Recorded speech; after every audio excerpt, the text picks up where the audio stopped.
Rusia menuding Indonesia armada udara Indonesia aneh punya Su-27, Su-30, F-16 hingga Hawk. Memang Indonesia gemar mengkoleksi berbagai macam jet tempur dari Su-27, Su-30, F-16 hingga Hawk. Campuran jet tempur Su-27, Su-30, F-16 hingga Hawk sampai T-50 Golden Eagle dirasakan membuat tenang Indonesia dari ancaman embargo militer. Misal jika F-16 diembargo, masih ada Su-27, Su-30 dan Hawk yang mampu tetap operasional.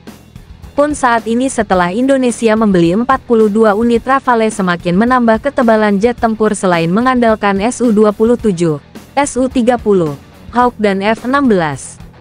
Pengalaman embargo militer AS di masa lalu membuat trauma Indonesia sampai saat ini. Indonesia tak mau lagi membeli mentah-mentah semuanya dari AS. Kesepakatan Rafale menjadi contoh paling konkret di mana Indonesia tak mau tergantung lagi dari satu sumber penyuplai alutsista. Lemhanasri pada kajiannya pernah meneliti bahwa alutsista Indonesia banyak sekali disuplai oleh negara lain. Di sisi lain TNI masih sangat ketergantungan yang tinggi dengan teknologi dari luar, karena sebagian besar alutsista TNI terutama kapal perang, pesawat terbang, dan panser kendaraan taktis rantis adalah buatan luar negeri, jelasnya. Oleh sebab ini Indonesia masih sangat rawan embargo militer. Pembelian dari berbagai negara meminimalisir ancaman itu. Jika embargo dijatuhkan bakal menurunkan secara drastis kemampuan tempur Indonesia. Kondisi ini cukup rawan apabila terjadi embargo militer yang dilakukan oleh negara pembuat terhadap Indonesia.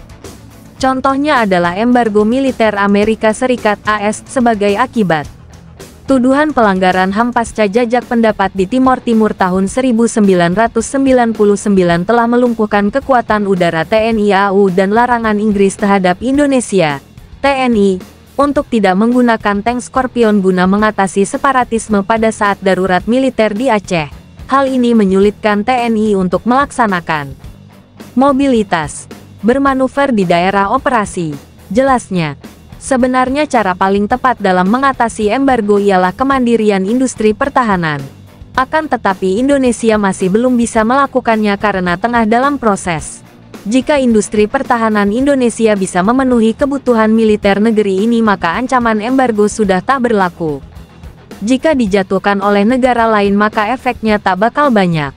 Tapi negara lain macam Rusia melihat apa yang dilakukan Indonesia aneh. Mempunyai deretan jet tempur dari berbagai negara. Rusia menuding Indonesia aneh. Harus dikatakan bahwa armada pesawat tempur Indonesia merupakan campuran yang agak aneh dari Su-27 dan Su-30 Rusia dengan berbagai modifikasi, 5 unit Su-27 dan 11 Su-30, dan F-16 Amerika dengan berbagai modifikasi jumlahnya sebanyak 39 unit dan menjalani hari-harinya F-5F tidak lebih dari 5 unit. Ditambah pesawat latih tempur Inggris, Brazil, dan Korea Selatan yang juga terdaftar sebagai pesawat serang ringan. Jelas media Rusia Top War pada tanggal 12 Februari tahun 2024. Meski demikian Indonesia tetap bisa mengoperasikan Su-27, Su-30, F-16 hingga Hawk secara optimal meski nama terakhir hendak dipensiunkan. Asteris. Memang Indonesia gemar mengkoleksi berbagai macam jet tempur dari Su-27, Su-30, F-16 hingga Hawk. Campuran jet tempur Su-27, Su-30, F-16 hingga Hawk sampai T-50 Golden Eagle dirasakan membuat tenang Indonesia dari ancaman embargo militer. Misal jika F-16 diembargo, masih ada Su-27, Su-30 dan Hawk yang mampu tetap operasional. Pun saat ini setelah Indonesia membeli 42 unit Rafale semakin menambah ketebalan jet tempur selain mengandalkan Su-27, Su-30, Hawk dan F-16. Pengalaman embargo militer AS di masa lalu membuat trauma Indonesia sampai saat ini. Indonesia tak mau lagi membeli mentah-mentah semuanya dari AS. Kesepakatan Rafale menjadi contoh paling konkret di mana Indonesia tak mau tergantung lagi dari satu sumber penyuplai alutsista. Lemhanasri pada kajiannya pernah meneliti bahwa alutsista Indonesia banyak sekali disuplai oleh negara lain. Di sisi lain TNI masih sangat ketergantungan yang tinggi dengan teknologi dari luar, karena sebagian besar alutsista TNI terutama kapal perang, pesawat terbang, dan panser kendaraan taktis rantis adalah buatan luar negeri, jelasnya. Oleh sebab ini Indonesia masih sangat rawan embargo militer. Pembelian dari berbagai negara meminimalisir ancaman itu.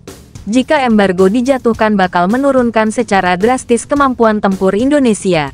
Kondisi ini cukup rawan apabila terjadi embargo militer yang dilakukan oleh negara pembuat terhadap Indonesia. Contohnya adalah embargo militer Amerika Serikat (AS) sebagai akibat. Tuduhan pelanggaran HAM pasca jajak pendapat di Timor Timur tahun 1999 telah melumpuhkan kekuatan udara TNI AU dan larangan Inggris terhadap Indonesia, TNI, untuk tidak menggunakan tank Scorpion guna mengatasi separatisme pada saat darurat militer di Aceh. Hal ini menyulitkan TNI untuk melaksanakan mobilitas, bermanuver di daerah operasi, jelasnya. Sebenarnya cara paling tepat dalam mengatasi embargo ialah kemandirian industri pertahanan. Akan tetapi Indonesia masih belum bisa melakukannya karena tengah dalam proses. Jika industri pertahanan Indonesia bisa memenuhi kebutuhan militer negeri ini maka ancaman embargo sudah tak berlaku. Jika dijatuhkan oleh negara lain maka efeknya tak bakal banyak. Tapi negara lain macam Rusia melihat apa yang dilakukan Indonesia aneh. Mempunyai deretan jet tempur dari berbagai negara, Rusia menuding Indonesia aneh. Harus dikatakan bahwa armada pesawat tempur Indonesia merupakan campuran yang agak aneh dari Su-27 dan Su-30 Rusia dengan berbagai modifikasi, 5 unit Su-27 dan 11 Su-30, dan F-16 Amerika dengan berbagai modifikasi jumlahnya sebanyak 39 unit dan menjalani hari-harinya F-5F tidak lebih dari 5 unit. Ditambah pesawat latih tempur Inggris, Brazil, dan Korea Selatan yang juga terdaftar sebagai pesawat serang ringan. Jelas media Rusia Top War pada tanggal 12 Februari tahun 2024. Meski demikian Indonesia tetap bisa mengoperasikan Su-27, Su-30, F-16 hingga Hawk secara optimal meski nama terakhir hendak dipensiunkan. Asteris.